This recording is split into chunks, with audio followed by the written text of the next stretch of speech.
Rob Hawthorne. Well, no matter how many times these two Glasgow Giants play each other, there's still a great appetite in this city for this fixture. And Celtic Park, just for today, becomes a neutral venue, although that's something of a misnomer, because there are very few, probably only Craig Brown and myself here, who are genuinely neutral. Yes, we're neutral, Rob, and it promises to be a great game. You don't often see as many Rangers fans in this ground because their allocation is usually much less than the 50% they've got today. Around 22,000 representatives of each proudly displaying their colours. But who will be displaying their colours with pride at the end of the latest mammoth contest between these two giants for a place in the final against Hearts? Rangers were there against Hearts 2 years ago. Celtic, including their captain Tommy Boyd, achieved victory in this competition 3 years ago. They're well used to appearing in semi-finals, but so much at stake, not only because there's a final to play for, but also because it's the latest instalment, the 329th Old Firm game. And here they come.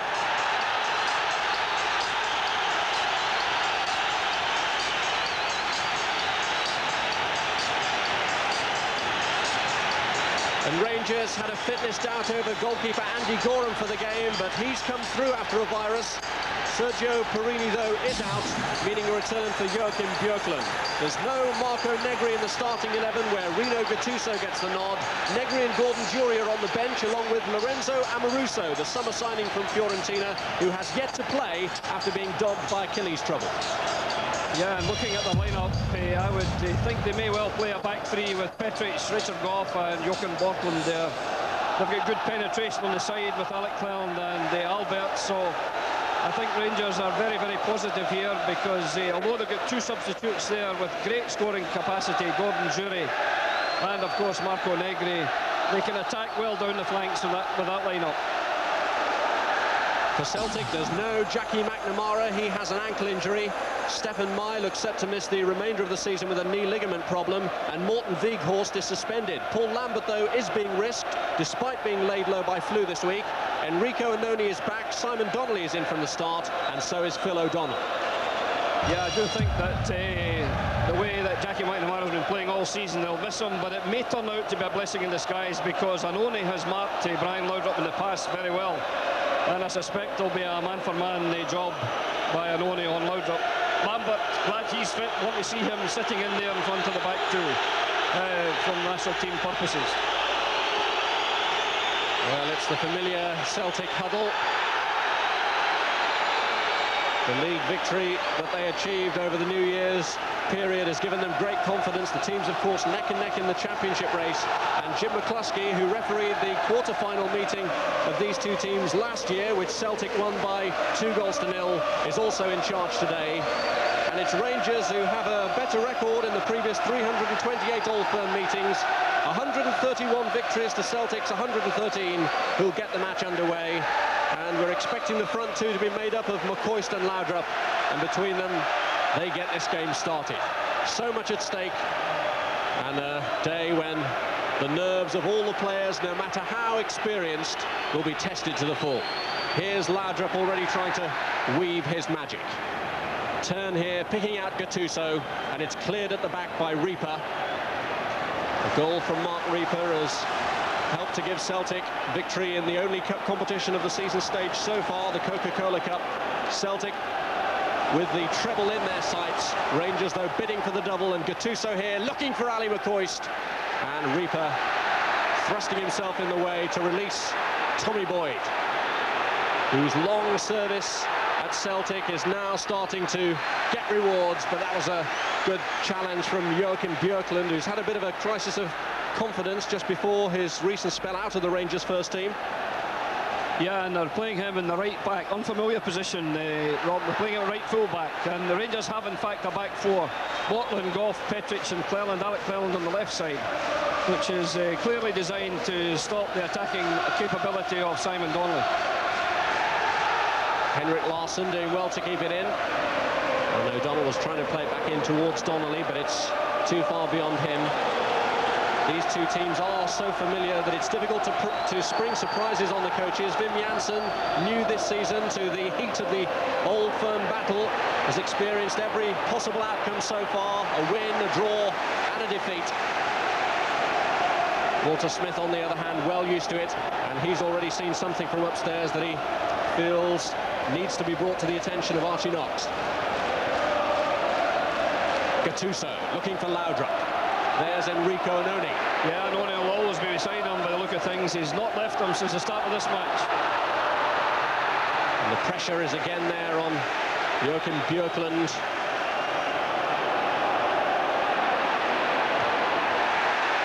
Gattuso. Turn. Here's Alberts. And he's looking for McCoist with the cross. Oh, it was almost an own goal. But Reaper turns it behind for the corner. Yeah, that was a real dangerous one for Celtic there, because we almost had an own goal. As I said before, we would get attacking ability from the left, and we saw it there. And I think Mark Reaper was very fortunate to concede a corner. It could have squirmed quite easily into the top corner. A great ball in, a wonderful pass from Alberts on the left, designed for McCoist. And it's Alberts to take the corner. It goes beyond Gattuso, but Rangers here really are picking up the threads of their recent good form. 4 victories in their last 4 matches, and if Walter Smith's side do win today, it'll be the first time this season that they've managed 5 consecutive wins. They haven't really been in the sort of form that has been expected of them by their very own high standards, but they're still very much in the chase for the championship. Both teams level on 63 points. Celtic, though, with a game in hand in that chase. Different target today as Larsson here has slipped through Donnelly. Great chance for him. Bradback was free, and as he tried to play it across, Gorham was so alert in pushing it clear. Yeah, Andy Gorham there. Andy is the Old Firm specialist. He's never has a bad game in these vital matches, and Simon Donnelly elected to shoot when a square ball there would have resulted in a great pass. And here's Donnelly again looking to cause problems, and as it was played back, Gorham knew he couldn't take it. Fireworks at both ends at the start, and Lambert here releasing Boyd. Played in by Stubbs towards Donnelly. Yeah, this is a wonderful start to an Old Firm match. Chances at both ends.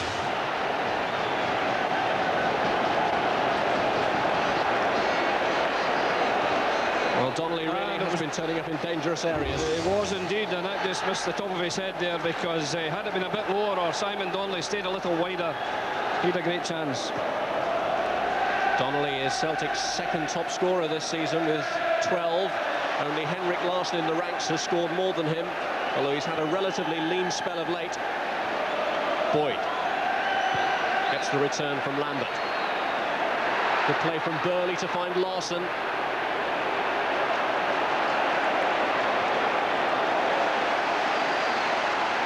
Jonas Turn. Here's Cleland. McCoist. Gattuso. Laudrup up to his right. Good tracking back from O'Donnell. McCall. Laudrup.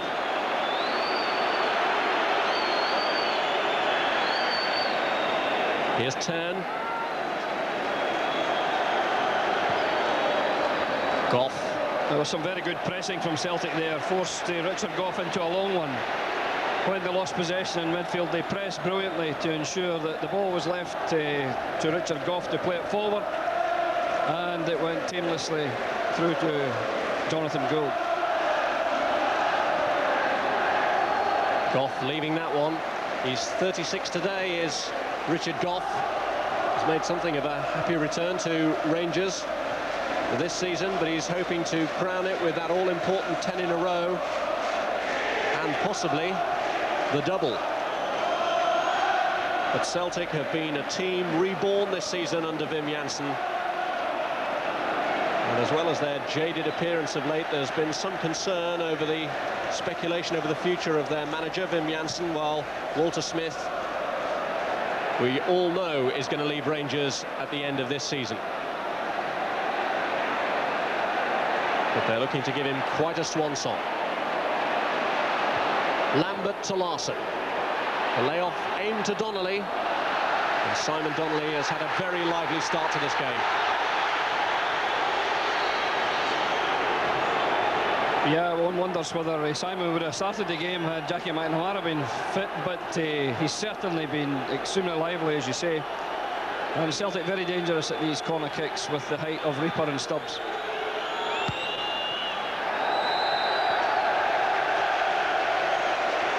Just as we were praising him, Donnelly making nothing of the corner. Yeah, it's a long way up to have to run back for nothing, and I'm sure he'll be hearing about it from his colleagues, Mark Reaper and Alan Stubbs. Well, the building work may be continuing, but this stadium really is developing into a fine arena. And when it is completely enclosed, it will be even more of a goldfish bowl to play in. The atmosphere here intoxicating as ever for an Old Firm game. The first of two in a week that will make or break the seasons of these two clubs. Yeah, Rob, and even without the remaining being built there, we still got over 50,000 every home game here.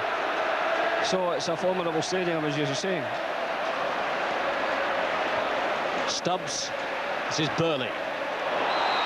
And Donnelly is offside. Yeah, Rangers playing very flat there, and had Donnelly been a bit more perceptive and stayed wider and deeper, he could have caused problems. This is Celtic's fourth consecutive season in the last four of this competition, losing semi-finalists in the last 2 years. One of them against Rangers, the other against Falkirk last season. Here's Laudrup, and Laudrup has done well here, but Annoni has done even better to recover. Still Laudrup, though, teasing O'Donnell. It's Tern's cross, which has gone beyond McCoist, and Gattuso here has a difficult retrieval job, particularly with Tommy Boyd there. Boyd, much to his displeasure, adjudged to have conceded the throw. Albert's the taker. Craig Burley. Björklund. Laudrup leaving it. Must have had the call from McCoist.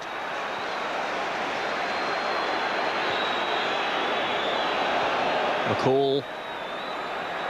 Alberts. 10. Rangers gradually finding their rhythm. McCall. Here's Annoni. Was aware that McCall was closing in.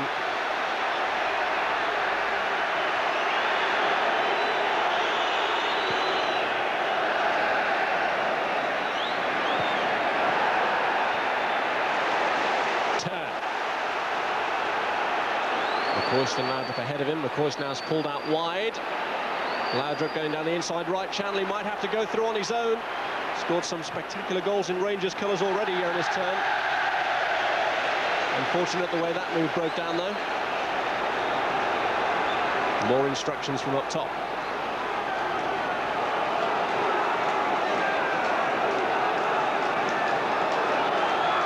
Yeah, I think that's the furthest Annoni will get from Laudrup to take the throw in. Rob, he's been very attentive in the early part of the game. But Brian Laudrup is capable of losing a marker, and it'll be very interesting to see whether the discipline that Annoni undoubtedly has will be rewarded.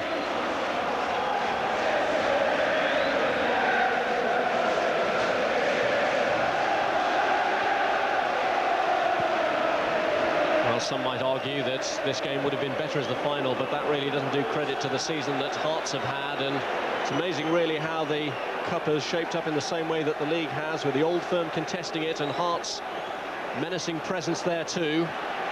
Laudrup really ran Hearts ragged in the last final. This is a great run from Gattuso, and it's too far in front of Ali McCoist.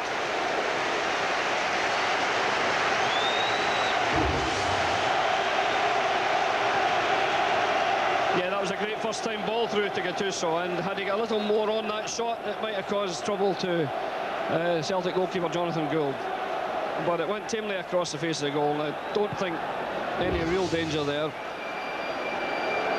Gattuso taking part in his first semi-final, his fourth Old Firm derby. Yeah, he's a player with plenty of energy, I can assure you. And he never stops, and quite distinctive wearing his blue boots. There they are, won't go missing him, will we?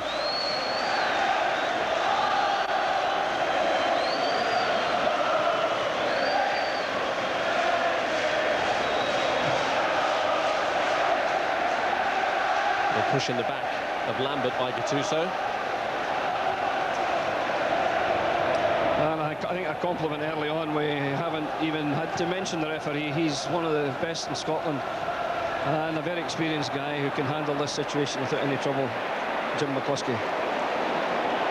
Well, he's been in the eye of the storm in Old Firm derbies before. He was in charge when Celtic won the quarter-final last year with 2 goals in the opening 19 minutes from Malky Mackay and Paolo Di Canio. 13 minutes gone here, no score, and Laudrup offside.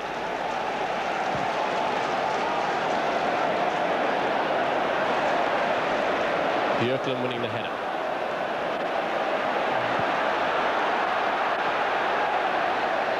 Larsson. Good strength from Henrik Larsson. The ball overhit for Donnelly. Yeah, I think the close attention there of Björklund forced Larsson into a careless long crossfield pass. But Rangers just about having the better of it in terms of possession. There have been chances at both ends, and Rangers' best one ironically coming from a Celtic player in near own goal from Reaper. Flick back there from Bratback, Goff's in the way. This is Burley combining well with Bratback. Craig Burley to Larsson, and didn't really get enough behind it.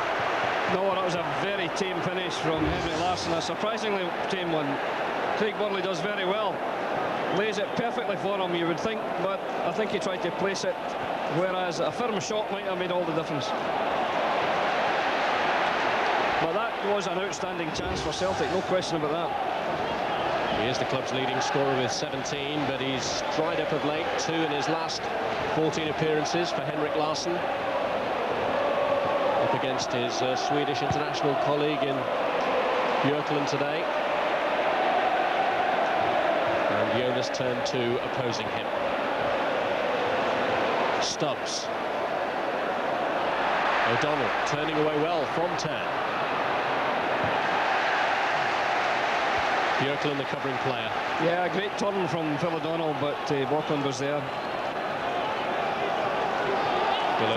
His first touch was great, but I'm sorry for him in his second touch. He just hit it too far ahead of himself, and it allowed Björklund in.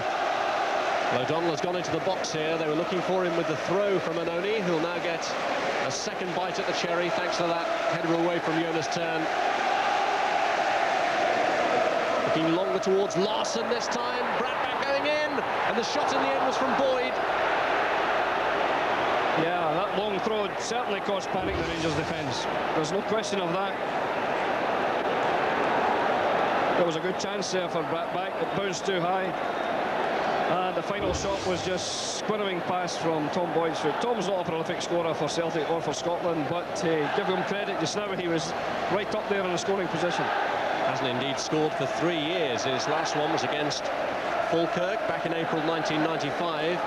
But in the panic from the long throw in, Rangers suffered a couple of injuries. Gordon Petrick seems to be the most seriously wounded, although Richard Goff also appeared to be feeling something of a knock after this little melee from the throw. Yeah, it was a great throw indeed, and Bratback just mistimed it, and Tom Boyd pulled it wide of the goal. But it's very, very revealing to see Tom Boyd as far forward there early in this Old Firm game.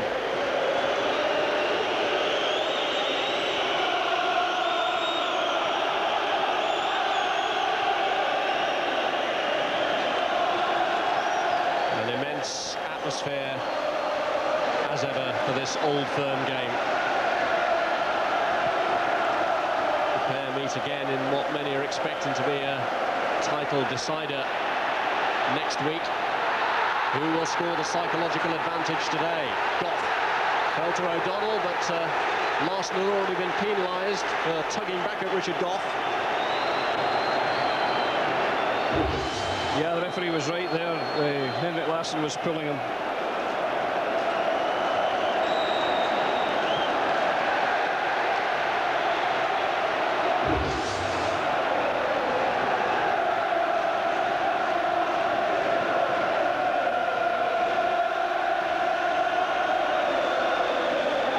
Petric still seems to be feeling the effects of that scramble from the long throw from Annoni that led to this man Boyd's shot.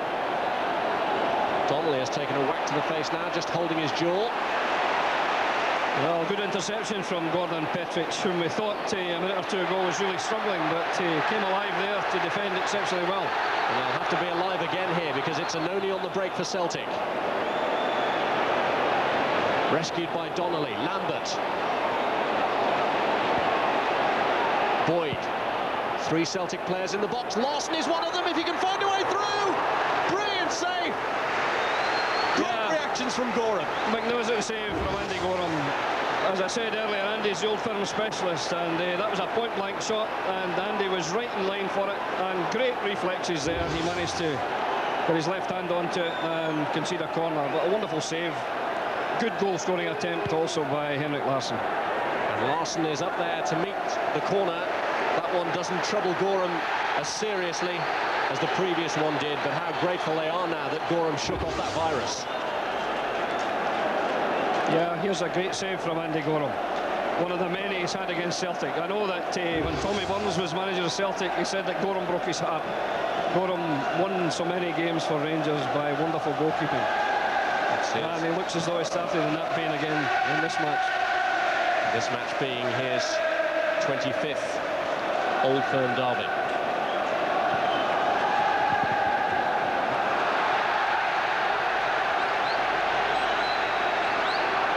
But it still looks as though there's going to be a change here for Rangers. Well, this is an amazing change.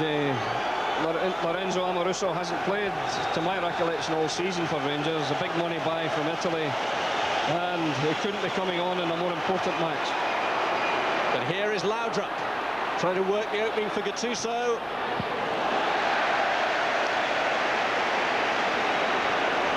Yeah, weak finish from Gattuso. Very good play from Laudrup. Great bit of skill, lovely layoff, but Gattuso tried to chip Gould, but didn't get anything on his pass, on his shot. Well, now that there is a break in play, it's the opportunity for Rangers to make the change. It's unfortunate on poor Gordon Petric to have picked up an injury in such a crucial game at such an early stage. It's been a long time coming, but here comes Lorenzo Amoruso's debut.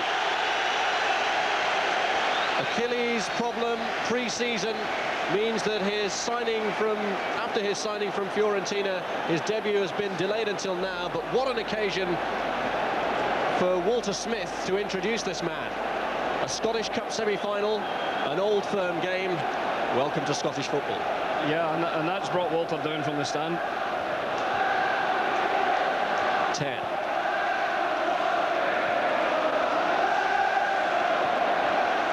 Laudrup.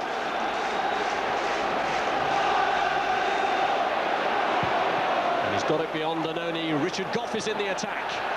Cleared by Boyd, only to Gattuso. 2 waiting in the box, McCoist and Goff, who stayed in there. Cleland was just at the edge too. Rangers throw. Yeah, good clearing header from Craig Burley, who was very well back there in the heart of his defence, which gives a little indication of the pressure Rangers are managing to put on at the moment. Rangers here trying to turn up the heat. Alberts, who's tested the defence with one awkward cross already. No handball given against Boyd despite the appeals. And Larsson here breaking with Bratback tearing into the box. And he just can't get the delivery right. Yeah, great marking there by Botland on Bratback. And I think tactically this has been a very good move by Walter Smith, having Botland there in the right back area, because that's the part of the Celtic attack that is usually filled by Bratback.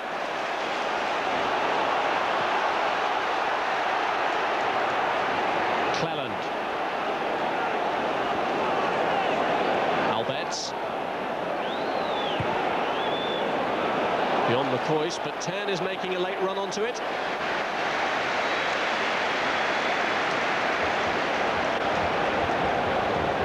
a handy bit of anticipation from Jonathan Gould, never present in the side since he joined Celtic in August. And the rehabilitation of his career marked by that Scottish B appearance. Yeah, he played very well in the B International, 4-0 victory over Wales, and he was outstanding, as he's been for Celtic all season.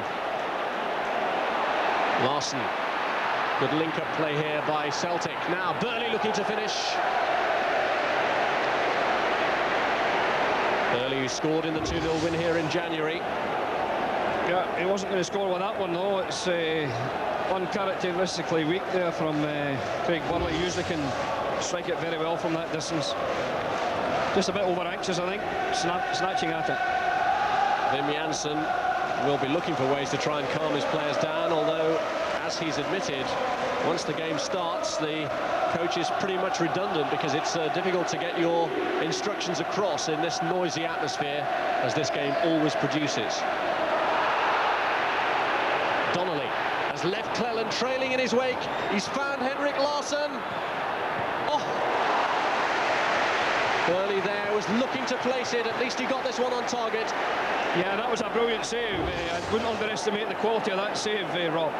Great play by Simon Donnelly. Magnificent play getting away from Alec Cleland. His cutback was tremendous. Right to Burley.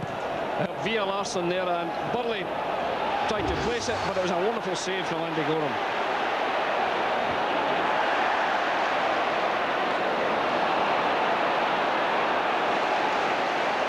Goff.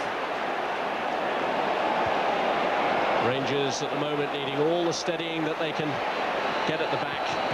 Celtic, having made a quiet start and having suffered the horrors of that near-own goal from Mark Reaper, have really picked it up since then, and Gorham has had to be on top form. Cleland. Burley. Bradback. Burley again, looking for O'Donnell, and he's got the touch to it. And he's got it across as well, and Bradback caught by surprise.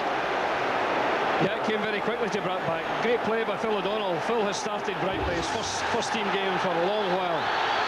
And he's showing great energy and enthusiasm. He gets his cross in brilliantly there. And Bradback just forced it past for a goal kick. Well, the indications have been of late that Celtic have been feeling the pace. That some of their recent performances have portrayed a jaded edge. But while Rangers were playing in the week against Hibernian, they've left their match in hand until the week after this tie, and so far they seem to be reaping the benefits of it. It's a very lively display from Celtic at the moment. Donnelly. This is Boyd. Larsson, the player at the back post, and Björklund happy just to get it behind for the corner. Yeah, good cross from Tom Boyd. Excellent first-time cross, and Larsson is superb in the air. He's not the tallest forward player in the world, but excellent in the air, and he was competing extremely well against Botland, who conceded the corner.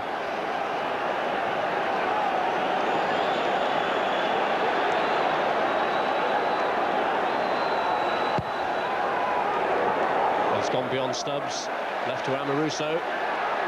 Laudrup. Lambert here has picked out Simon Donnelly, and still plenty of Celtic bodies in the box. Cleared by Björklund. Jonas Ter. Lambert. Here's O'Donnell. Blocked by Goff. McCoist. Good challenge by O'Donnell. This is Stubbs. Burley. Number 5, Mark Reaper. Donnelly ahead of him was calling for it, aimed instead towards Bradback. Offside.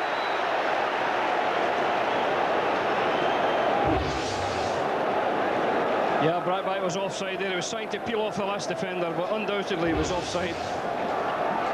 Harold Bradback, who made his full debut for Celtic in the 2-0 victory over Rangers here in January. His only Old Firm appearance.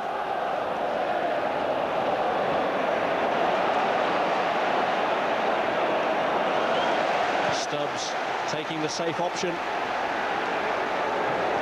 Yeah, they've been very safe, but for that one clearance, which was nearly an own goal by Reaper, Celtic have been very safe at the back so far. Albets. Stubbs. Larson to Donnelly. This is Boyd. Charged down by Albets.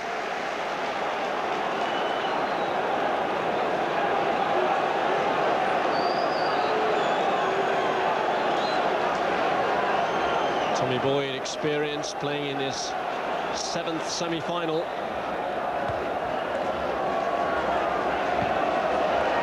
Player who won the cup with Motherwell before he managed it with Celtic. Yeah, Tommy was the captain of all when they won the cup, and now here he's captaining Celtic.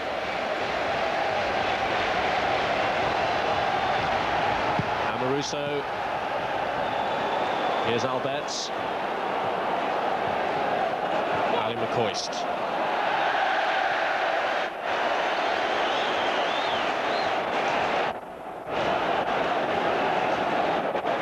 Stubbs for Celtic.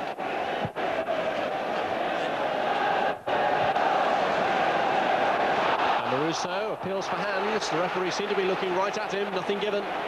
Laudrup too far ahead of 10.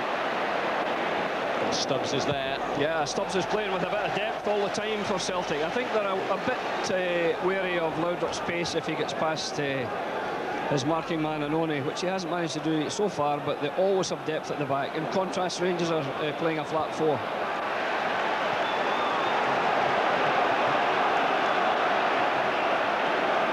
Brian Laudrup has been leading the line in calling for the players to calm down a little. He was very concerned by that concerted spell of Celtic pressure.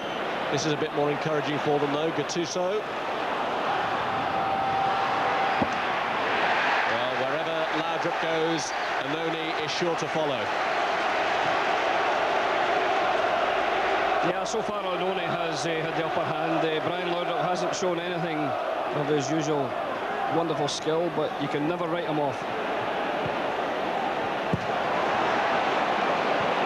Was man of the match in that last Rangers victory in the final against Hearts 2 years ago. Scored a couple and helped Gordon Dury to get his hat-trick that day. Foul here by Amoruso, and it looks as though it's going to be a caution for him on his debut. Yeah, I think Amoruso's lack of match practice is apparent there in the first foul, and I don't think he booked him. I think it was a correct decision because there was no malice there.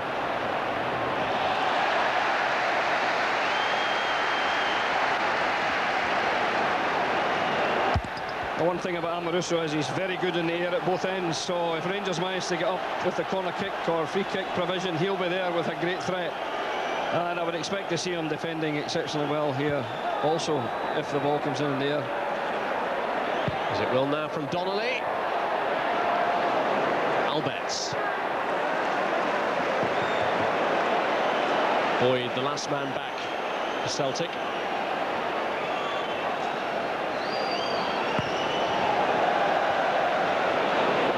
Gattuso got there ahead of Anoni, who's recovered well.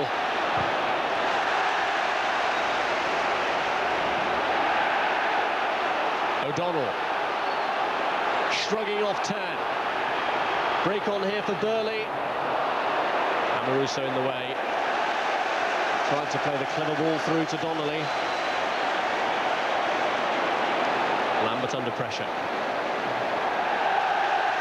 A reminder of the action we've got coming up in the Premiership for you in our Monday Night Football on Sky Sports 1.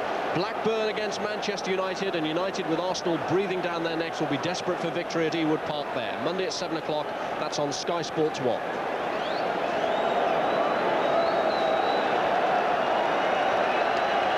Both English FA Cup semi-finals settled on the day, with Newcastle and Arsenal getting there. The first Scottish Cup semi-final settled on the day, with Hearts beating Falkirk thanks to that late rally.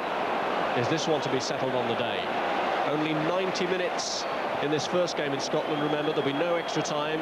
If it's level after 90 minutes, it's a replay at Ibrox on Wednesday week. Well, that was was a nice idea, and had it come off, then Rangers could have been in trouble, but Amoruso in the way of the ball intended for Larsson. Yeah, very good defending there by Amoruso. Laudrup stayed onside, but unable to latch on to McCoist's pass. Björklund.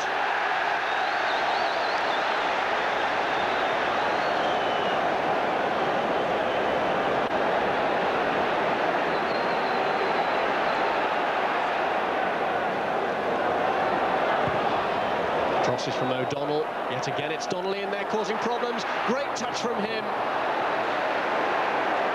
And well won back by Boyd.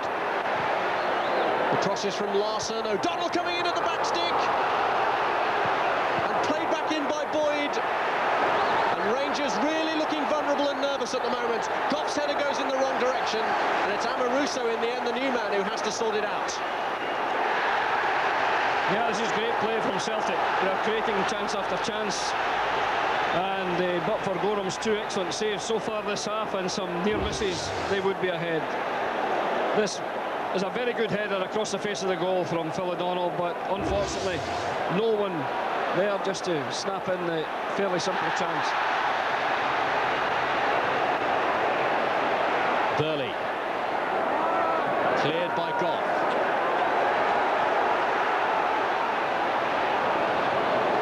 Donnelly. Good link up again. This is Henrik Larsson. But the ball that he played in bisected Burley and Bratback. And Turn now can clear for Rangers.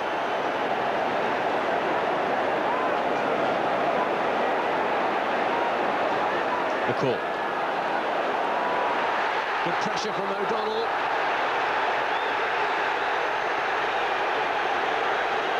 Jim McCluskey unhappy about that challenge from Stuart McCall. Yeah, O'Donnell's showing great energy for Celtic here, and his running power is causing the Rangers' defence quite a bit of problem. Phil O'Donnell has been out for a long time through injury, and there his energy and his a bit of sharpness caused Stuart McCall to be correctly yellow carded, because McCall had no option but to haul him down.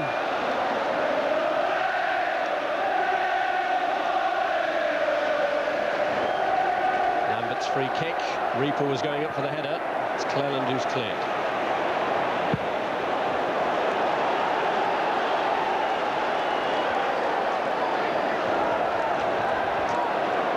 Celtic doing very well down this right side in particular, where Tommy Boyd's pushing forward, forcing Alberts into defensive area, and where Simon Donnelly's having a marvellous game.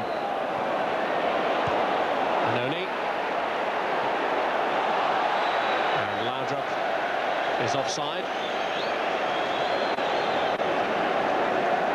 Well, the Rangers' goal has led something of a charmed life in the last few minutes, so O'Donnell's header really caused a flash of anxiety. Yeah, great header. It had Andy Gorham beaten. Larsson here bearing down on Amoruso. Amoruso's made an impact since coming on. They could do little about this. Yeah, that went right across the face of the goal. Unusually, Andy Gorham was beaten, but no one for Celtic there to put in the tempting ball. Well, after the shaky start that they made with the near own goal in the first 2 minutes, you can see just how Celtic have picked it up since. But with 10 minutes to go to half-time, thanks to the splendid reactions of Andy Gorham and a little bit of good fortune as well, Rangers holding out. Yeah, Andy Gorham has been majestic so far, and he looks in unbeatable form. It'll take something special, I think, from Celtic to put one past them, but the way they're playing, they're likely to get the opportunity. Donnelly. Foot of Donnelly a little high. Free kick to Rangers.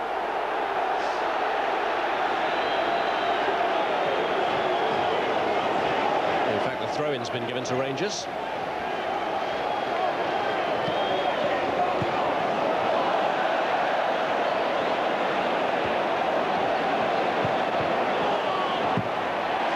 Challenged by Cleland. The second one by Alberts. Celtic throw this time.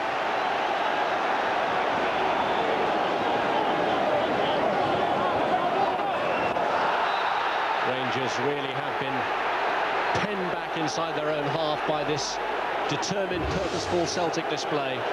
Yeah, absolutely. There's another Celtic forward, very quick feet, Henrik Larsson, Donnelly, Brattbach, all very, very slick players. And they're causing the Rangers defence a bit of problem. Now will they cause more problems from the free kick? Alan Stubbs has gone forward for it. His central defensive partner Reaper is in there too. It's been left for Larsson to take it.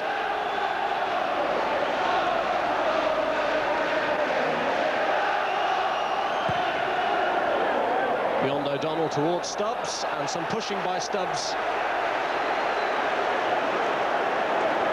Yeah.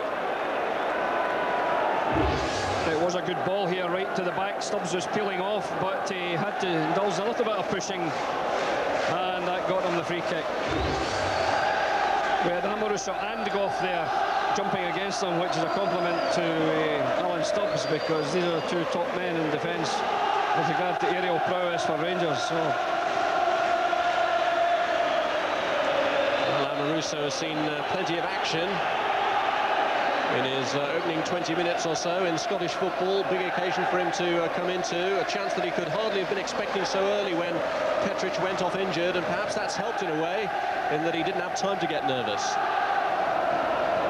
Yeah, I don't know if nerves would worry him because of his huge experience in Italy, but I think match fitness is the problem, and I'm sure he would like to have had it in a less testing environment.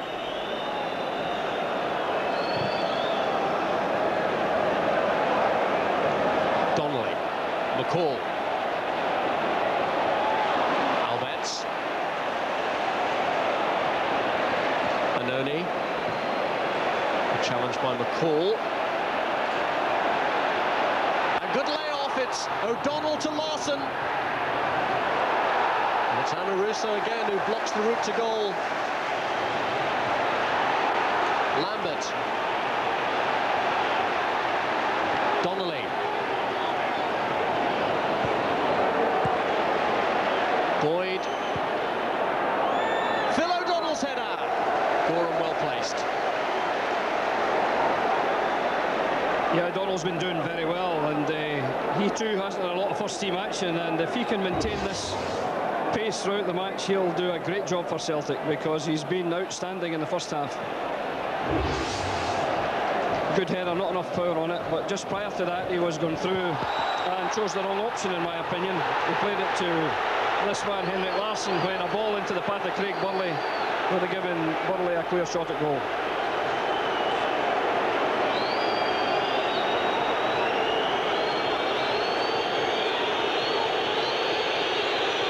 Larsson just been given a word of warning, having aggravated the Rangers fans with his last challenge.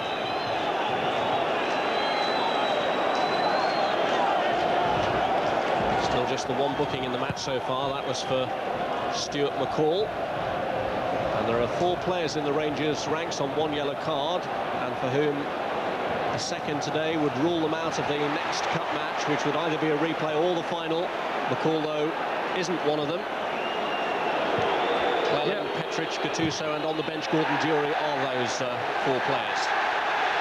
Yeah, and we've got to say that although this is a highly competitive Old Firm game, the players have played it in a tremendous spirit. There has been no obvious animosity at all. Good attitude on both sides. Here's Paul Lambert, who's one of the 3 in the Celtic side who got a yellow card against their name from earlier in the competition. Burley and Stubbs the other 2.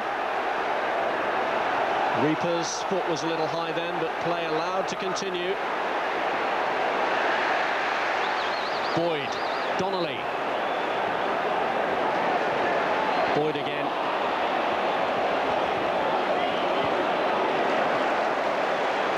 Amoruso. Given away to Lambert.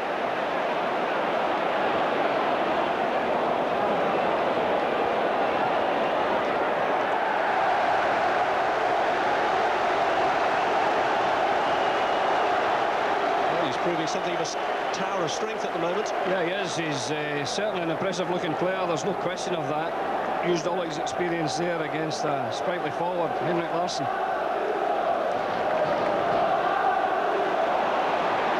Craig Burley deflection. Gorham watched it go by.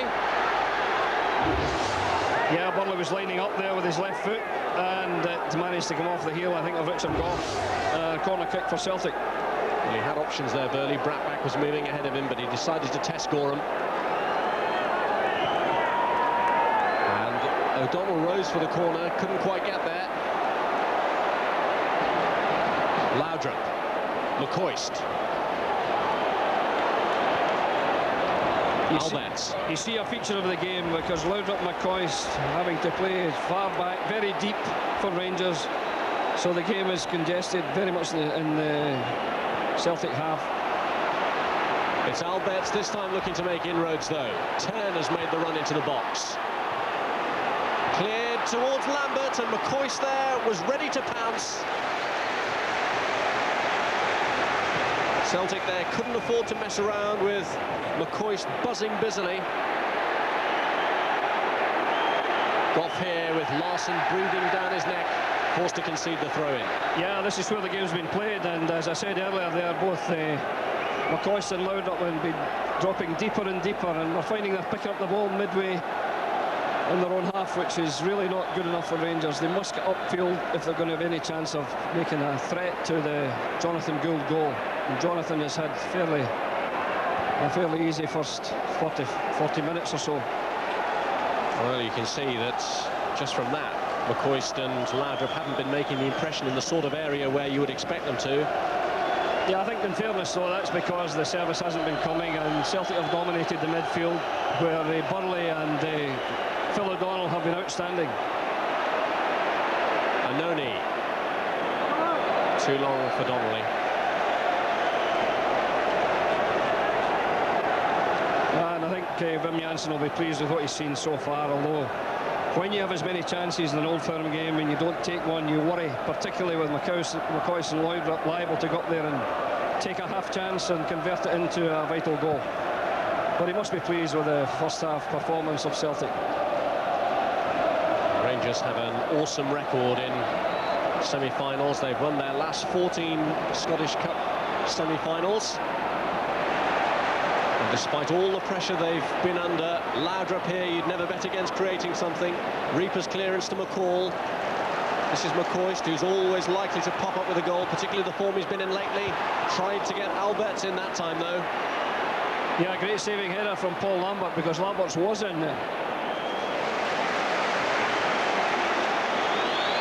Laudrup.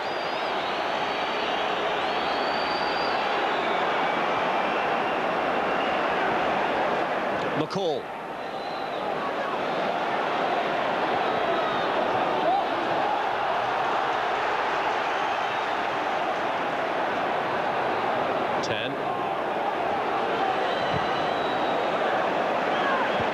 Mark Reaper's there. This is Cleland. Alberts.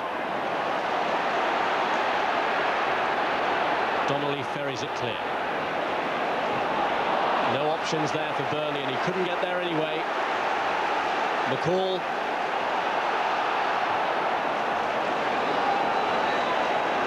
Alex Cleland.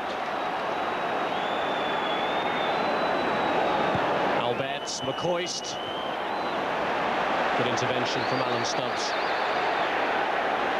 Here's O'Donnell, who's worked so tirelessly for Celtic.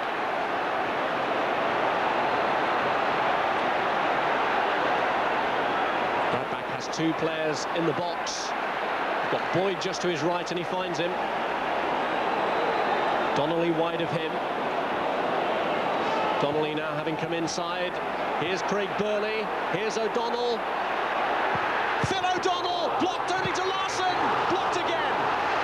Desperate defending from Rangers, but between them, Gorham and Goff, the old stages, keep it out.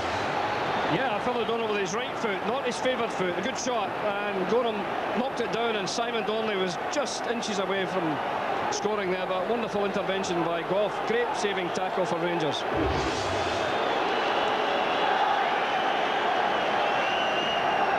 Annoni's throw, up goes Larson.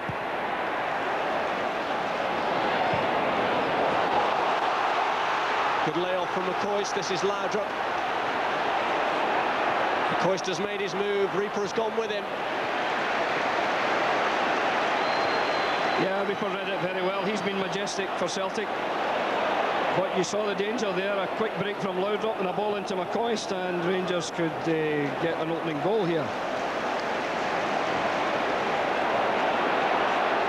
And here is Laudrup again. You can never write Rangers off, particularly with Laudrup in reasonable form, and I think he'll be disappointed with his first half, but I'm sure that there's a lot of damage left in Brian Laudrup yet. Well, it's 0-0 at half-time, and Andy Gorham has been the busier of the two goalkeepers, despite the scare that Jonathan Gould had in the opening few minutes when Mark Reaper almost put the ball into his own net. It was the first attack, it was a dangerous Albert's cross, and Reaper grateful to see it go behind for the corner. Gorham, though, has been in fine form since, keeping that one at bay from Henrik Larsson. And then some splendid stops again right at the end of the half to keep out this one from Phil O'Donnell. And then the rebound, which fell to Simon Donnelly, was blocked by Richard Goff. They've been hanging on by the skin of their teeth at times of Rangers, but the Celtic fans will be very well pleased with the way that the first 45 minutes have gone. One or two concerns among the Rangers supporters, though, at half-time, 0-0.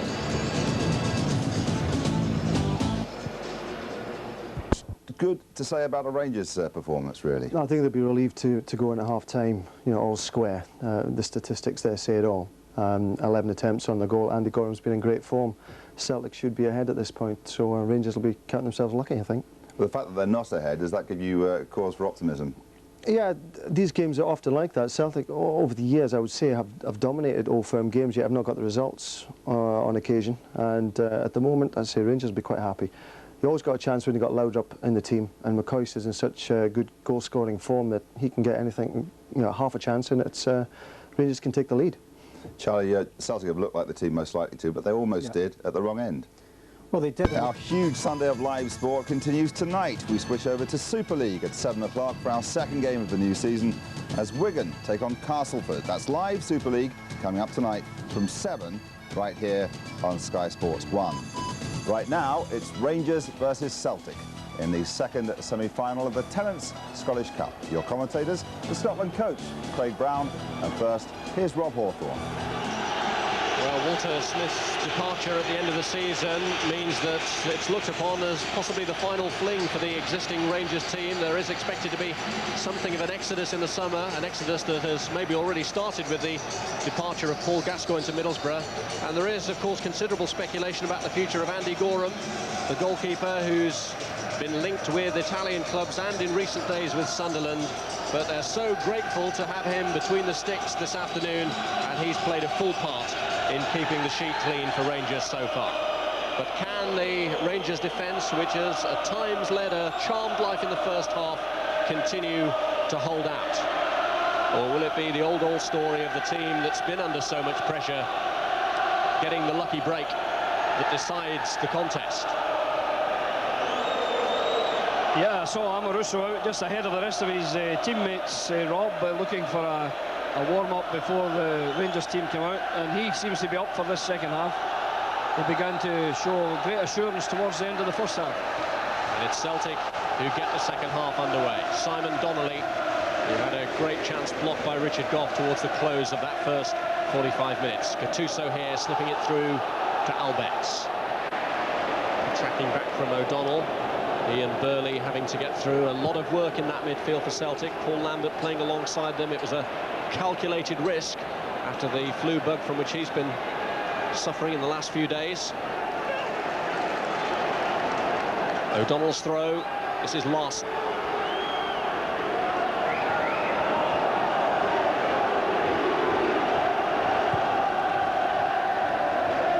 Boyd.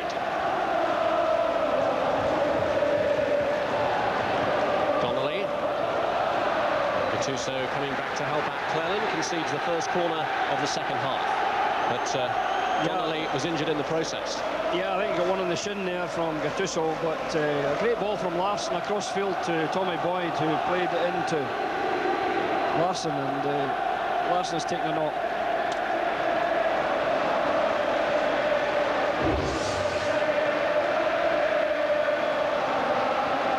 Well, this is how it happened for Simon Donnelly. I beg your pardon, Donnelly, yeah. just at the bottom of his right shin there.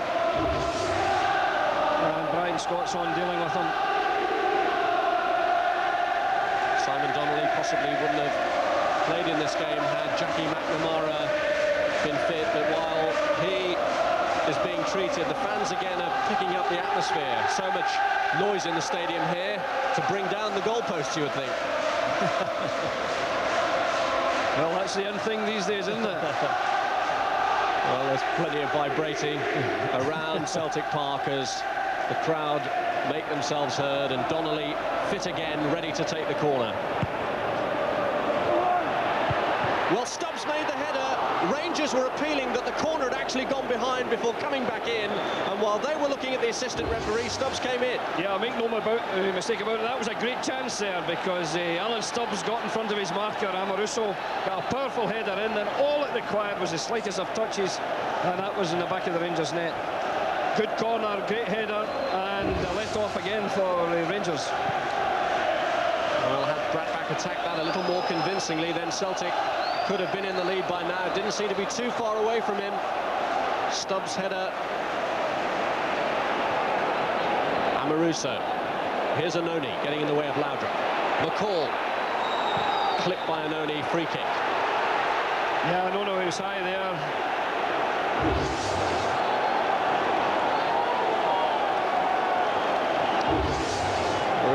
It always seems a certain amount of leeway in Old Firm games. Jim McCluskey respecting the occasion and deciding that a word is better than a card in occasions where that is possible. Yeah, and credit to Stuart McCall, a very professional attitude there. He does get up quickly and didn't make a meal of it, so two good pros there, Anoni and McCall, showing respect for each other.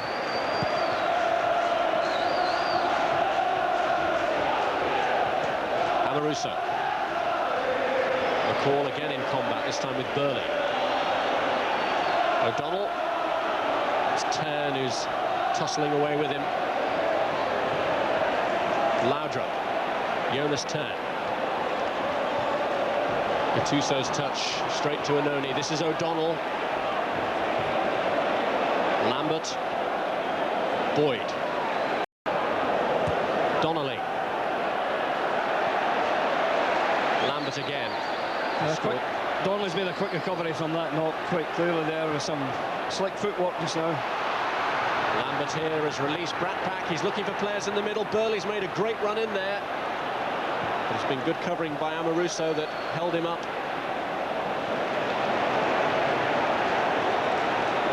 Larson. There's Goff. Lambert. Neatly away from Gattuso. Cross though beyond O'Donnell, and Björklund didn't appear to be under any real pressure, but has conceded the corner anyway.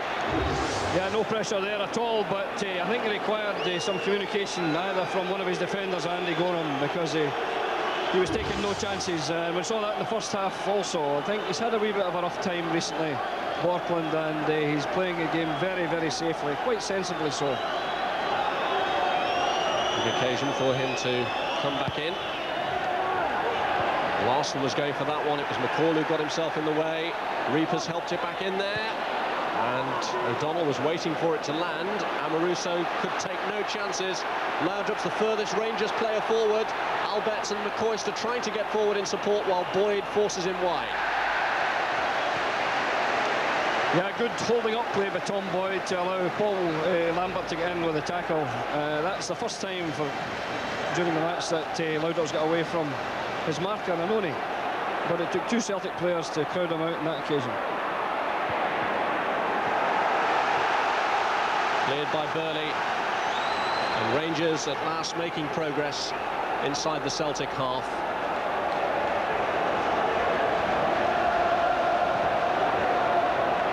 Gattuso. Referee indicates throw-in.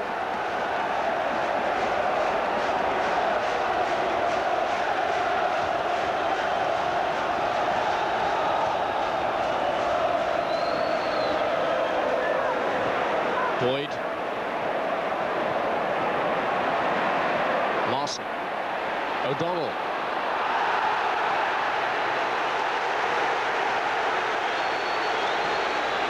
Well, I thought the referee was right there. I didn't see that Amoruso impeded O'Donnell. He was just a bit too quick on that occasion for him.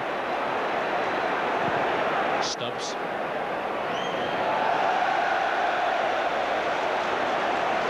Too long for Bratback. Wim Janssen here. It's been a little more concern for him at the start of the second half. His team having to do a bit more defending. Yeah, Rangers have started more positively this half. Laudrup here with a testing ball across the face. And I think that's just exactly what Wim Janssen will be worried about. Brian Laudrup getting away, putting the ball across the face of the goal for the lurking McCoist, but unfortunately for Rangers, Ali McCoist wasn't in there at the near post.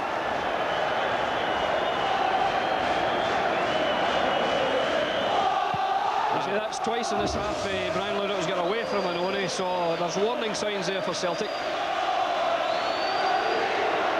Laudrup was trying to do there from the right-hand side what Alberts had done from the left in the first half. Put Reaper under pressure. Larson looking to slip in behind Amoruso. He's just got the touch to it. It's another Celtic corner on the familiar site of the green and white hoops, flooding forward here to put this Rangers defence under yet more pressure. Can Rangers continue to resist this? Celtic really rattling up the corners at a regular rate. Donnelly with the latest kick. Larson up for the header. Yeah, Larson's one of the ones that's not marked by one of the bigger Rangers defenders, because they're intent on watching Stubbs and Reaper. And I notice that very often it's Stuart McCall who's given the job of marking Larson. And Larson is very dangerous indeed in the air.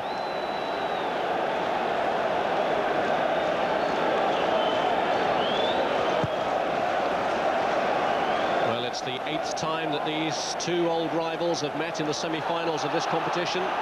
Rangers have won 4 to Celtic's 3. And Rangers have won all 3 since the war. They really have had to withstand severe pressure, but Laudrup weaves his way through again. And Stubbs doesn't concede the corner, but does concede possession back to Laudrup.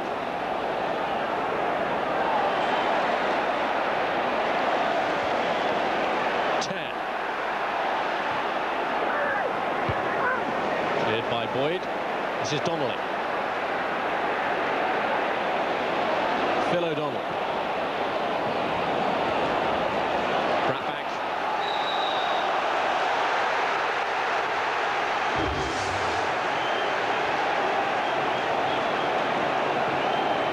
With Björklund.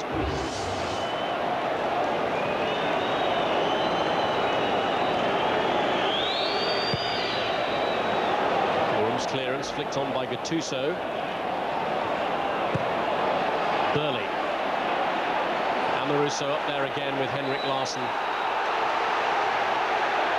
And no holding back from Lorenzo Amoruso, desperate to make an impression, having kicked his heels for so long on the sidelines. Yeah, he's making a favourable impression, there's no question of that. And one wonders what would happen if Rangers could get up there with some corner kicks or free kicks in an attacking area where his aerial prowess could be very, very effective. There's McCall. Lambert. Rangers on the break with 10. And it's Annoni covering against Brian Laudrup. Gould, who's been the more underworked of the two goalkeepers. Yeah, I think it's fair to say Gould hasn't had a real save to make in the match so far. That's because most of the action has been played in this sort of territory, where Donnelly has now won a free kick in a dangerous position as they bring the big guns forward from the back again. Yeah, Donnelly's very sprightly in this match, and he's helped on the other side of the pitch by the energy of Phil O'Donnell. So Celtic have got good legs in their side. Cleland has given the free kick away. He and Gattuso in the two-man wall. Donnelly's free kick. And Gorham uncertain. This is Stubbs. Cleared by McCall. Good header away again by Amoruso. He really has been commanding in the air.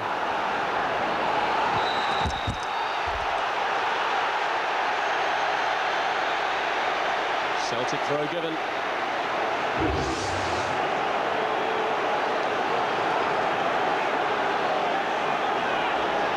Yeah, that looked pretty 50-50 to me. Both players were challenging firmly for the ball. But Jim McCluskey's given the free kick to Celtic.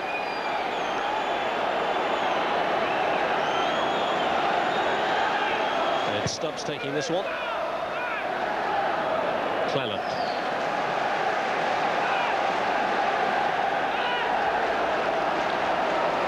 Wim Janssen, who had cup success in Holland, although the cup in Scotland is a lot more highly regarded than it was in his home country. And he knows just how important it is to the Celtic fans to win this competition, as Bradback here tries to go through. Harold Bradback, who's scored in every round of the competition so far. Well, to win the cup here, Rob, Wim Janssen would have to beat Rangers in this round and beat Hearts, so it would be a very good achievement if they could manage that. And I know that he had good success in Holland, but you're quite right, it's a demanding competition here in Scotland.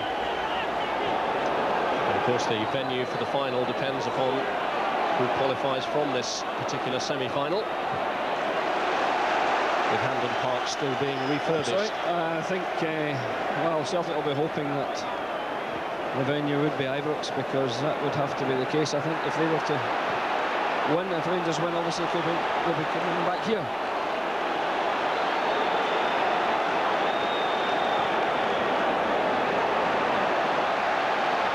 Here's Lambert, who scored that splendid goal against Rangers in the 2-0 win here in January.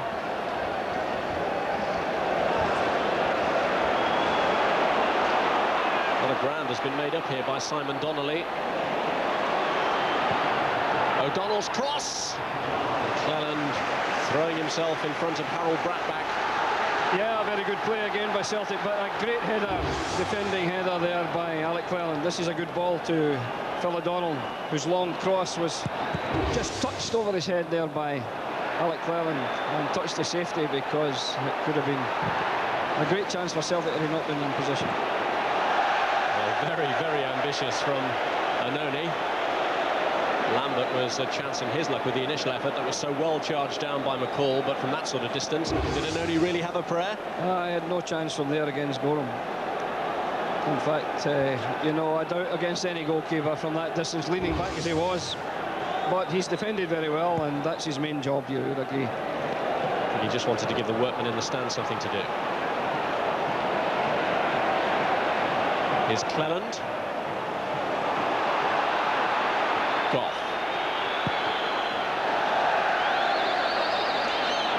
O'Donnell.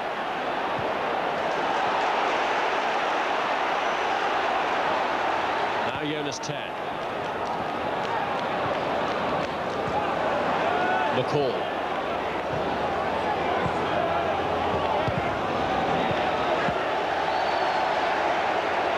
Anoni concedes the throw. Laudrup continuing to put the pressure on. Player who, like Walter Smith, will be out of Ibrox at the end of the season, that already confirmed. Yeah, Walter Nursing Ox there deciding what to do. Walter is prone to use substitutes earlier than Wim Janssen in normal league matches, so it'll be very interesting to see if he's going to make a change. I would think he'll leave things alone. Rangers have been a bit more positive at the start of this half than they were during the last half hour of the first half. Well, Burley concedes the corner here. The remaining substitution options left for Walter Smith, Gordon Durie and Marco Negri. But for the moment, they're sticking with things as they are. As their second corner of the game brings Amoruso forward. McCoist is always a danger. McCall challenging for it, but Burley up ahead of it. Boyd playing for the throw and winning it. Yeah, a lot of composure there by Tom Boyd. He's an assured defender. And as you're quite right, he was playing for the throw, and he's got his throw in.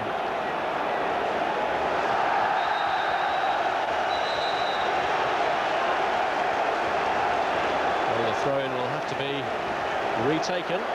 Yeah, the ball wasn't in play, and the referee knows the situation. The ball was never in play, so Jim McCluskey's given him the throw-in again. Possibly a sign of the wetness of the ball, because as with the other semi-finals around the country today, sporadic rainfall, and it is currently raining. Well, Gordon Jury has been warming up, and it could be that Gordon Jury will be coming on for Rangers.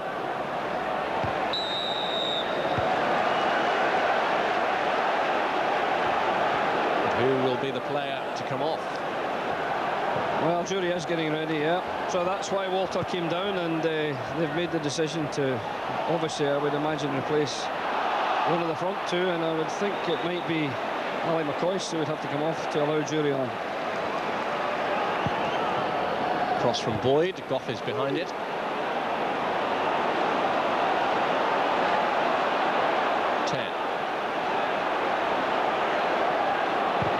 Laudrup has made his move now, and that's a brilliant ball from turn. Brian Laudrup, splendid save.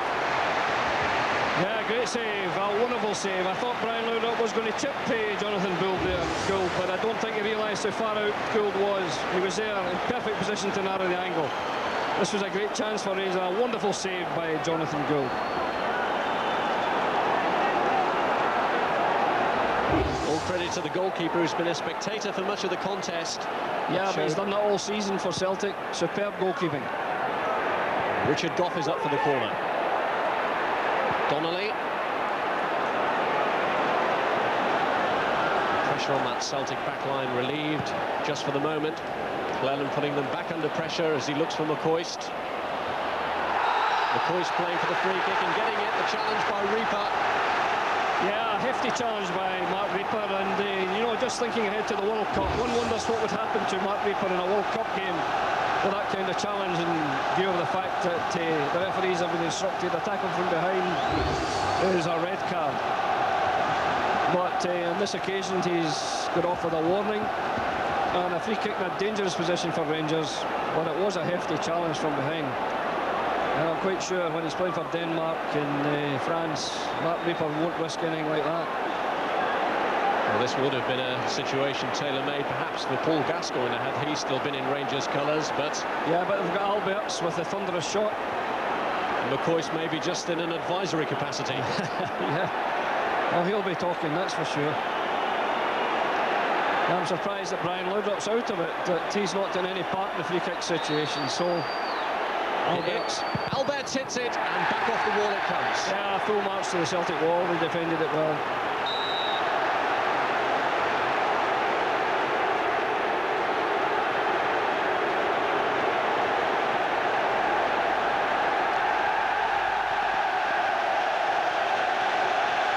Well, it's going to be Cleland to take the throw. McCall. He's got the deflection and he's got the corner. Yeah, we're finding Rangers in positive mood now, and Celtic may regret all the chances they've missed there in this match, Rob, because Rangers now are looking likely, and Brian Laudrup was only a great save away from getting an opening goal.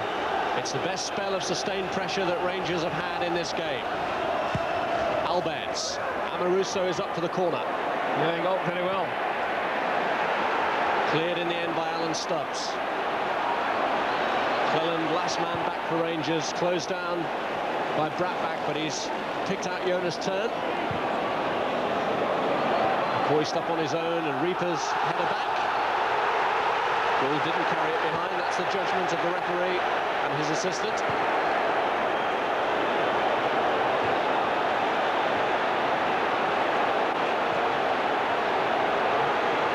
Amoruso.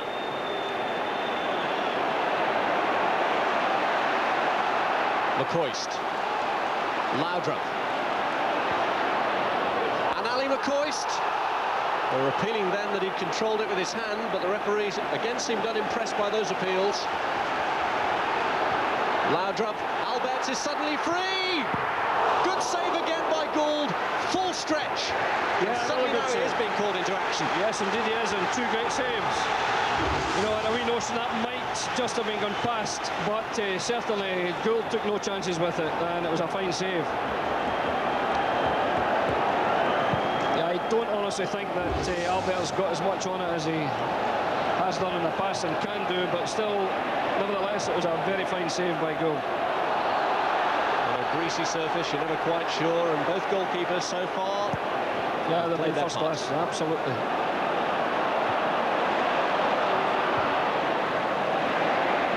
A great tribute to Rangers' resilience that they've weathered the storm and have now started to become more menacing themselves. Suddenly in the last few minutes, it's the team in blue who picked it up. And McCall here with a pinpoint ball finds McCoist. Good challenge though by Reaper. O'Donnell.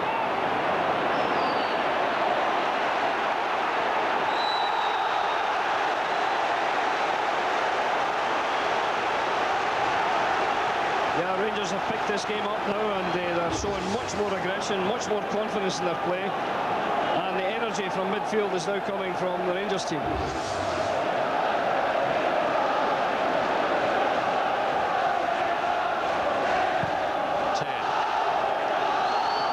Goff.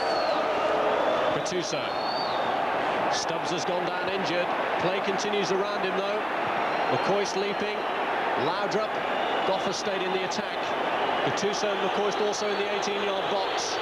Laudrup trying to find a way through, finds 10. McCall has a crack. And the body on the ground is that of Alan Stubbs. And in the end, a diplomatic decision by Alex Cleland to allow him to get treatment. Charitable thinking. Yeah, very sporting by Alex Cleland, extremely sporting, because Stubbs, who has had an outstanding game for Celtic, has been lying for quite some time. Several players had the chance to put it out of play, but Alex Cleland chose to do so.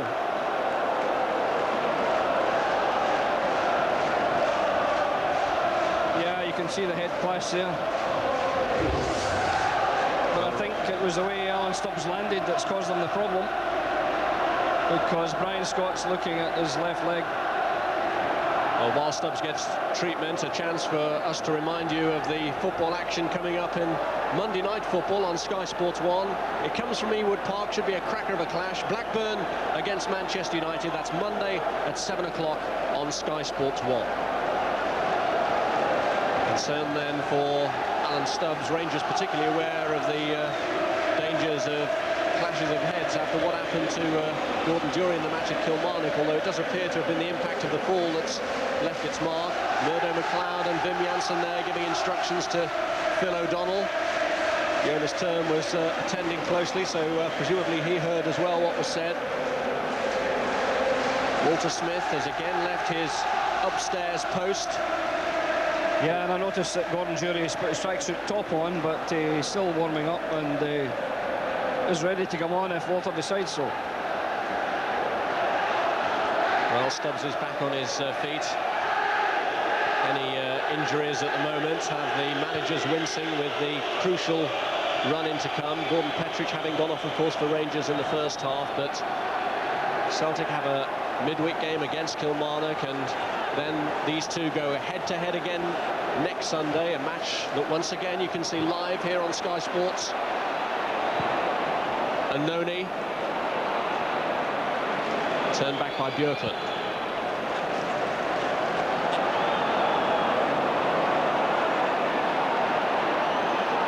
Lambert. O'Donnell. Björklund very positive in the challenge. Lambert.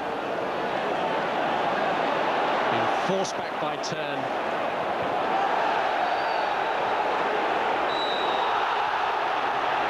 Foul by Goff on Brattbach. Yeah, Richard Goff anticipated the pass to Harold Brattbach there, and was very close to him.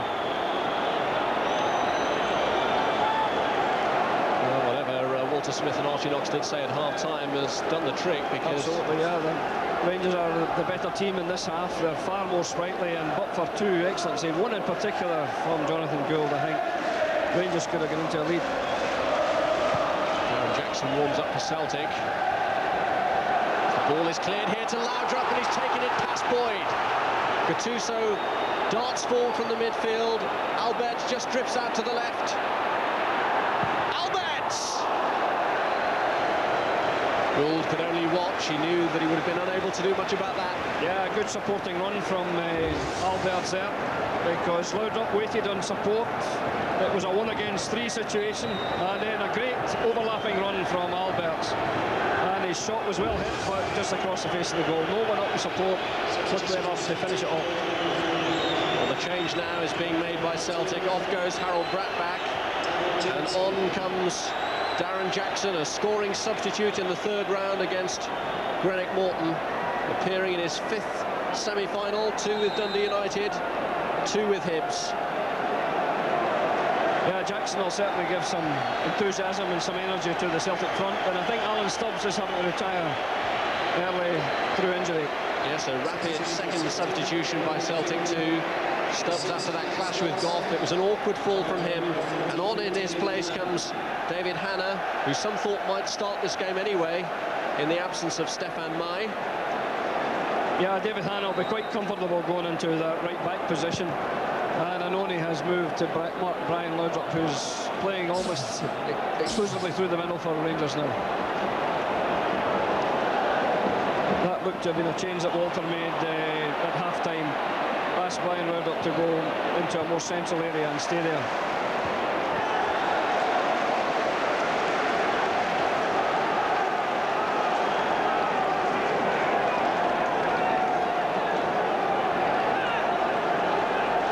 So David Hanna, yeah, former Dundee United, very, very solid defender, David Hanna. And he never lets his side down. He'll be there and do a fine job, I'm sure.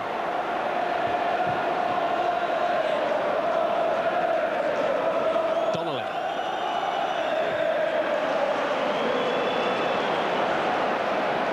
Fresh legs of Hanna. Lambert. Hanna's continued the run well. Two former colleagues there, Hanna and Cleland at Dundee United, and a heavy challenge by Alec Cleland. David Hanna was certainly going into a good crossing position there, but Alec Cleland took him out of play, and I think the yellow card was unfortunate, but it was deserved. And it's significant too, because it's his 2nd yellow card in the competition, which means that if the game is settled here today, then Cleland will miss the final. Otherwise, he'd miss the replay if it stays the way it is. Well, there was actually no need for the foul out there, because David Hanna wasn't in a dangerous position. He had a bit of work to do to get the ball across. It's Donnelly's free kick, and headed clear by Goff. Cleland, who with David Hanna was part of the Dundee United team that beat Rangers in the final of this competition 4 years ago. There seemed to be little love lost between them after that challenge that led to Cleland's booking. And McCall was under pressure there, and as he was on the ground, the ball came back and hit his hand. Yeah, you're right, it hit his hand. He didn't deliberately handle that ball. Here's Jonas Ter.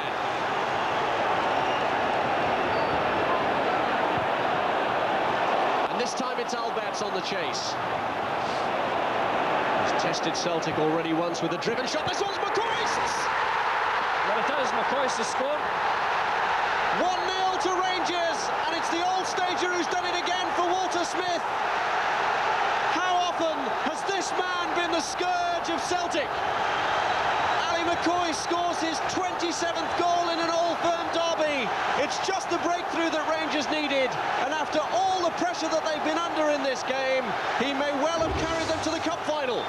Yeah, absolutely. There's wonderful striking from McCoist. He ran right across the face of the last defender, and a wonderful cross by Alberts was met by the head of Ali McCoist, with the Celtic defence stranded. And although this has not been one of Ali's best games, he showed that he's in there on merit, and he's in there to score goals. He scored the goal, which could be vital. Well, Ali McCoist knows that his future at Rangers beyond the end of this season is uncertain. Walter Smith has decided he is leaving, but both of them want to extend the season to take in a Scottish Cup final, and now it's McCoist who really has given Smith hope of signing off in glorious fashion. McCoist, who's been present throughout Smith's reign at Ibrox.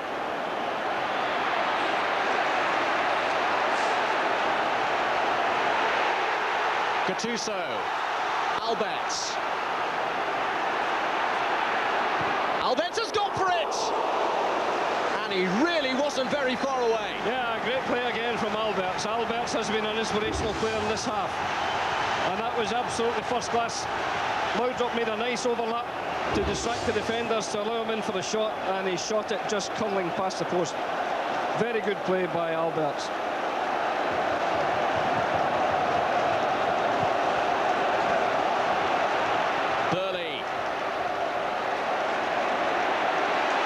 Celtic here must feel sickened to the core. They'd restricted Rangers to so few opportunities. And yet when one fell to a man just a few yards from goal, the last person they'd want that to be was Ali McCoist. And yet there he was in the right place at the right time to meet the cross from Alberts. Absolutely, a very difficult cross to meet. It was a choice of foot or head. Ali chose to head it, and it was a difficult ball spinning quickly off the wet surface. And very few strikers would have done that as well as Ali McCoist did. Well, could this have been a turning point? There was a great roar for a handball from this. No, I think that was a ball that played onto McCall's hand. I don't think McCall deliberately tried to do that. If he could do that, he'd be an outstanding goalkeeper. Well, you would expect a great roar from the Celtic fans in an incident like that. Sure enough, there was a great chorus, but Jim McCluskey was unimpressed. And now at the other end, McCoist has scored the goal that really was the vital breakthrough. And it's the Rangers fans who are singing songs of joy at the moment. That might change. Burley, blocked by Amoruso, and Cleland helps it away. Yeah, good shot by Craig Burley there, and just as well it was blocked. Mind you, the way Andy Gorham's played today, it'll take an excellent shot to beat him, and that was a good shot, but I think Gorham was in line for making a save. Rangers, despite having established that lead, will feel far more comfortable with a second. How often have we seen late equalisers in Old Firm matches in the past? Larson. Jackson. Here's Donnelly. Larson has turned up in a useful position in the box if Jackson can find him. And Gorham had to get there, and Björklund then completes it. Yeah, Gorham did very well again. And it was blocked by Björklund and kicked to safety, but Gorham has taken a knock in the process.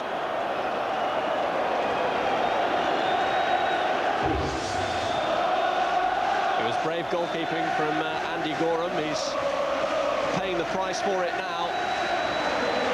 Yeah, you can never accuse Andy of not being brave. That's one of his great assets. Well, the din from Celtic Park will be heard for miles around. But it's the Rangers fans at the moment who are doing all the singing. Can Celtic do anything to transform the atmosphere? Celtic haven't lost a Scottish Cup tie at home for some 19 years, since Aberdeen beat them 2-1 here in a fifth-round replay back in 1979. But Ali McCoist may well have ended that record. Yeah, he's given Rangers a great chance, and I think defensively they've been quite sound with good goalkeeping behind. But I think Walter Smith made an excellent tactical decision at half-time. Laudrup right through the middle, close to McCoist, so the two strikers are working together much more. Brian Laudrup was going from side to side in the first half, and Anoni had him marked, but now there's a potent strike force when he's through the middle with McCoist. I wonder if the sight of Gordon Durie getting ready for action was an extra spur for Ali McCoist. Whatever, it's done the trick, and here is Alberts. 10! Turning up with a follow-up strike. Yeah, Rangers are coming into the game in midfield now. Tern's getting an extra pair of legs. Of course, that goal gives them a spur, and Alberts has been very solid throughout the match. Well, it really has been quite an extraordinary turnaround. Throughout the first 45 minutes, and for the start of the second half, it was all Celtic. But Rangers issued notice of their gathering momentum, Is Ali McCoist's goal now going to be enough to carry them to their 45th Scottish Cup final appearance? Walter Smith thinking perhaps about glory in the final against Hearts, although that in itself is going to be a very difficult match. Gordon Durie may be coming on at any moment. Yeah, one thing Gordon Durie will give him, legs, he'll give him a lot of mobility up front, and Gordon Durie will certainly run his hard. Oh, the touch-out's gone back on again, a change of plan. Gordon's smiling, I'm sure he's quite happy to stand there meantime, but I think there was a hint of an injury, maybe McCoist, maybe Laudrup, but they're leaving things as they are, obviously. Maybe it's extra motivation. He's decided he wants to send out the message to McCoist and Laudrup that he wants another goal, and if they don't get it, Durie might be the man who can.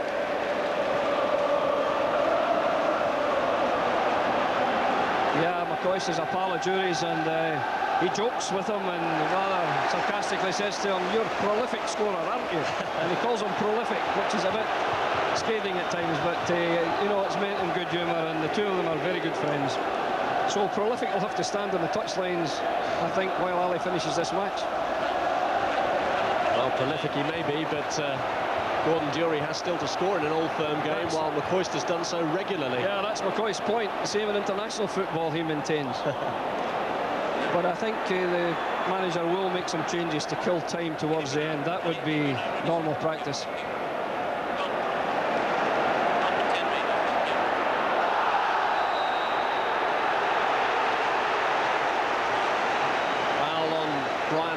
Who, with Ali McCoist, settled the last semi-final between these two teams 2 seasons ago, and they beat Celtic 2-1.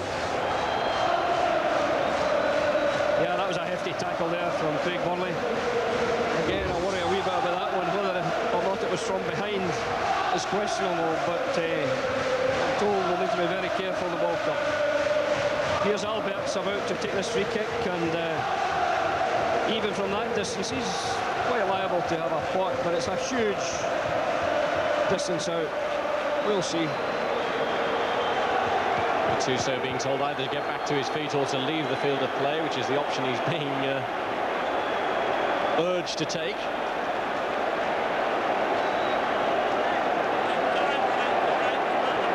Well, that's a flattering wall from that distance that Celtic have put up.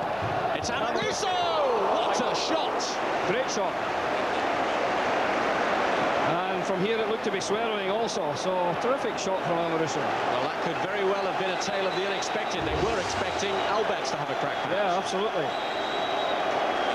Yeah, that one's moving in the air, and a good save from Gould. What a way that would have been to mark his debut, Lorenzo Amaruso. As it is, he may well be helping Rangers into the Scottish Cup final.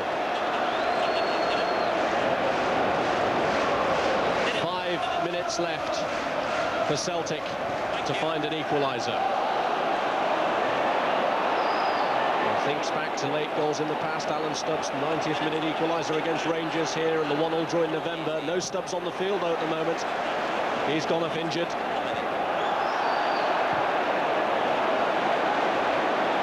Where could an equaliser come from for Celtic?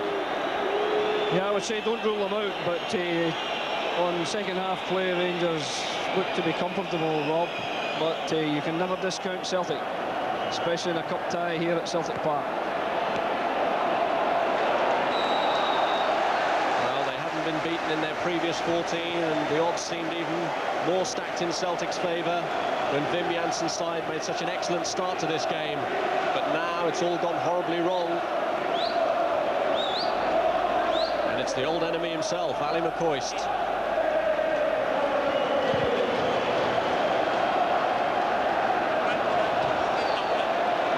Here's McCoist again.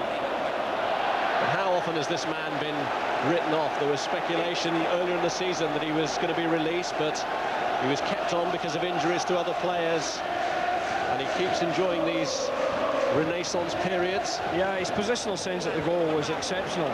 his ability to get in between the two defenders was really outstanding. And Noni has missed it. Laudrup must be number 2. Superb save. Good save, yeah. Here's Ali McCoist. McCall this time has made a run into the box. And Noni can tidy that one up. Turn that time. Gould watched it anxiously, but before then, what a save. Yeah, great save. He spread himself very well, and he got to Laudrup's shot with his foot. There is Laudrup through the middle, and an excellent finish from Laudrup, but wonderful goalkeeping again.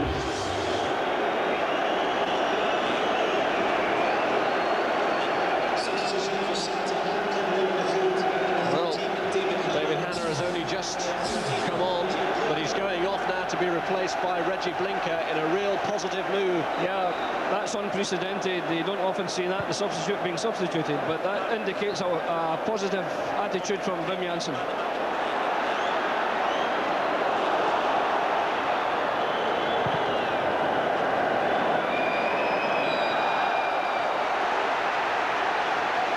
Goff wins the free kick.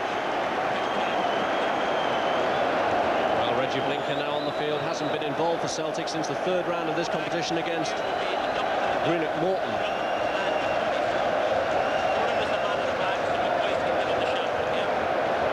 But after all their endeavours earlier in the game, Celtic's hopes of a treble on the brink of foundering at the moment. Yeah, I think we've got to say, though, that but for Gorham, Celtic would have had a 2 or maybe even a 3-goal lead at half-time. But Rangers thoroughly deserve to get a goal in the second half. And this is a great break again from Alberts. Laudrup to his right, McCoist's gone through the middle. He's not going to need any of them. He's going to go all the way. A magnificent goal from Alberts. What a splendid finish to a superb run from Alberts. And Rangers now surely in the final to give Walter Smith a great sign-off as their manager. Yeah, Alberts has had an outstanding game, and this capped it all. What a goal. He gets this ball in his own half, and he runs at least 40 yards with the ball, past 2-3 Celtic defenders, and what a finish that was. That's one of the best goals I've seen in a long, long time. We saw a good one yesterday from Kevin McAllister for Falkirk. Now we're seeing a brilliant one from Alberts. What a finish, what a great goal that was. Now I'm delighted. I spoke to Bertie Boltz, the German manager in France a few weeks ago, and he asked me about Alberts, and I was very pleased to say that he was playing exceptionally well. Bertie's got him in his squad, and if he looks at that goal, he'll be playing for Germany in the World Cup. Well, it's his Rangers manager that he's delighted with that goal, Alberts. But in the meantime, Rangers now making a substitution, and Ali McCoist, hero again, being fully congratulated there by Archie Knox, because they realised that his goal was the crucial breakthrough, but that goal from Alberts really was the icing on the cake. Oh, that was sensational. I don't often see a goal scored like that. You would expect it maybe occasionally from Laudrup getting it in his own half, but from Alberts, his fitness is magnificent, his power in the run, and of course sidestep 2 defenders, and what a finish. Well, we may be playing at Celtic Park, but the Celtic supporter seats emptying at the moment, but can Donnelly here give them a little bit of late hope? McCall threw himself in the way. Who's going to be your man of the match, Craig? Well, the man of the match, I think the man that kept Rangers in the game in the first half, I've got to say, they wouldn't have won this match but for Andy Gorham's excellent goalkeeping. So Andy Gorham, my man of the match. Is there to be a 3rd goal in it yet for Rangers? They have a superb personnel advantage, another great run from Gattuso, but maybe he just held on to it for too long. O'Donnell got back. Well won again, though, by Goff.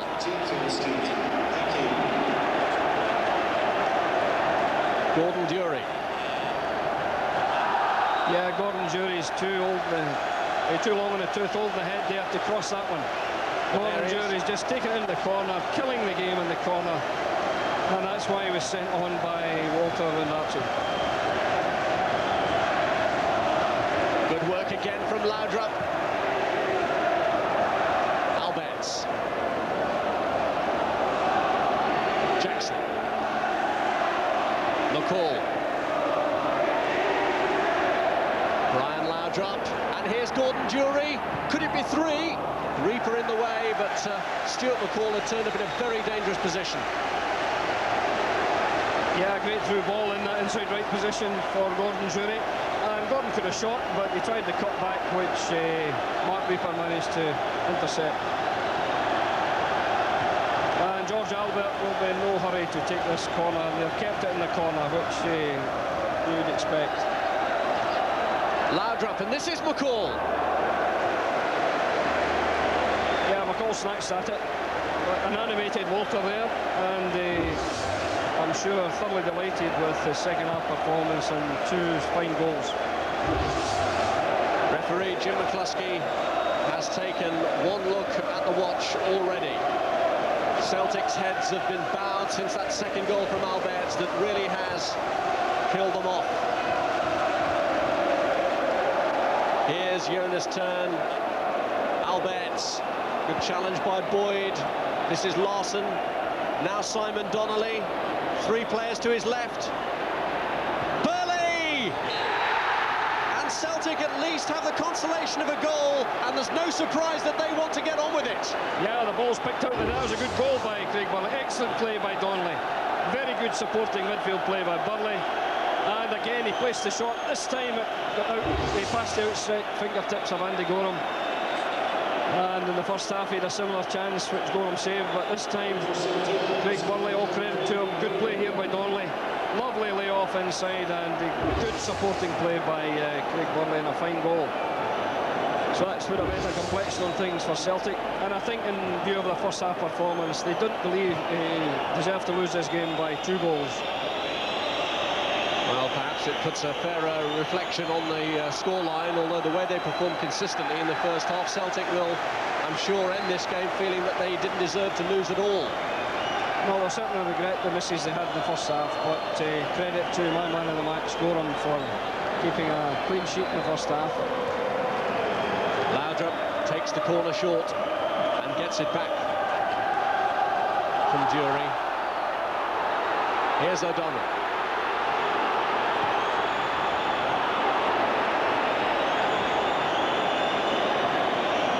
Good work here from Dury. Yeah, great challenge by Anoni.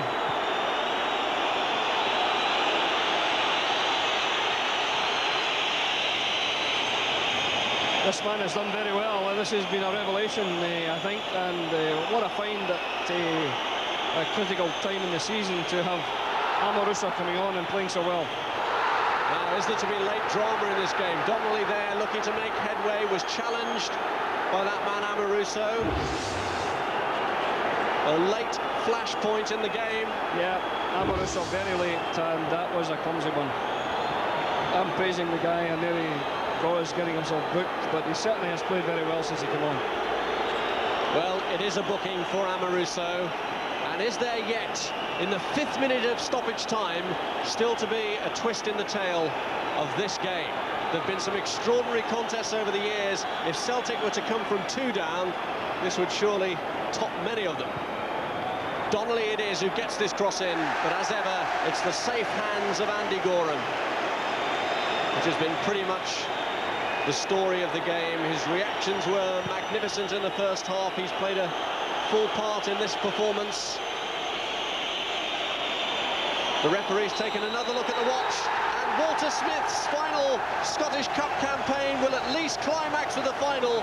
It'll be a rematch of Rangers against Hearts from 2 years ago. The evergreen Ali McCoist and a picture book goal from George Alberts, settling it in Rangers' favour despite the consolation goal from Craig Burley. It's finished Rangers 2, Celtic 1.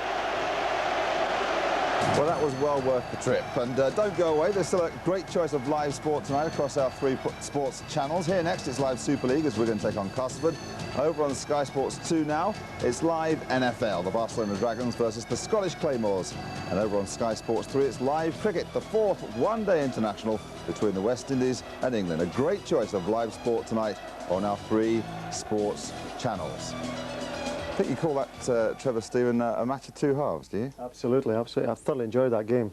Celtic should have been ahead in the first half, but Rangers have capitalised on the chances that they eventually got. And Ali McCoist is the man for the hour, and what a story for him. Another one unfolds.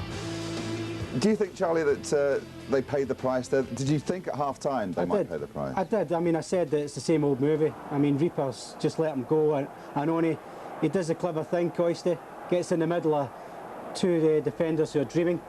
And it's a good ball, played into a good area. Johnny Gould's no chance. But as soon as that went in, you just felt it's time for Rangers now. They started turning the screw, and it was the same old movie which we'd seen before, Trevor. And this is fantastic from Albert. As Craig Brown said, you normally see Brian Laudrup doing this sort of thing. But I knew that once he got into that position, he was going to thrash it. And what a finish, you know. Didn't deserve to be 2-0 up, to be quite honest. But Celtic got the goal back. But that did put a realistic scoreline on it. What effect will that have on the championship race? Surely Rangers now have the whip hand.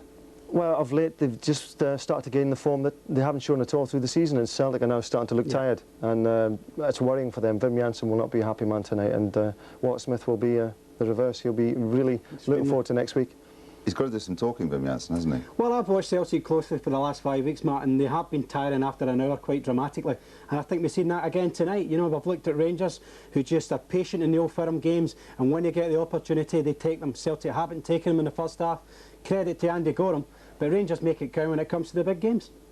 Somebody has got himself 40-1 on McCoy scoring. Was it a goal or the winner? A 1-0 win. So he hasn't won for. Oh, I thought that was such a result, wouldn't it? Because he wasn't playing at the time when they were offering 40-1. That's true, yeah. I mean, it's typical of McCoy. He's not really done much again, but that one little chance he gets, it's in the bag. He's away, and suddenly Rangers are grateful as ever for McCoy. I'll swear he was smiling as he met that cross. It looked like it. Jonathan Gould had his foot up slightly, and but there was definitely a grin on Ali's face. He couldn't believe he had so much space, basically, and Albertson did well to get the ball in. Thought he was a bit fortunate he's allowed that room to get that cross in, but Ali was, you know, predatory as ever. Yeah, be a quiet night for him tonight. Trevor, Charlie, thanks very much for your company this afternoon. Big match tomorrow on Sky Sports 1. Blackburn against Manchester United. United have to win that one to keep off the challenge from Arsenal for the championship. And next week, they're at it again, this time in the league. Easter Sunday, 3 o'clock, Rangers versus Celtic. It's exclusively live from Ibrox, and it's on Sky Sports 1. 93 years since Rangers beat Celtic in a Celtic Park Cup final, or semi-final, and probably worth the wait, I reckon. Thanks for your company. We'll see you again soon. Bye for now.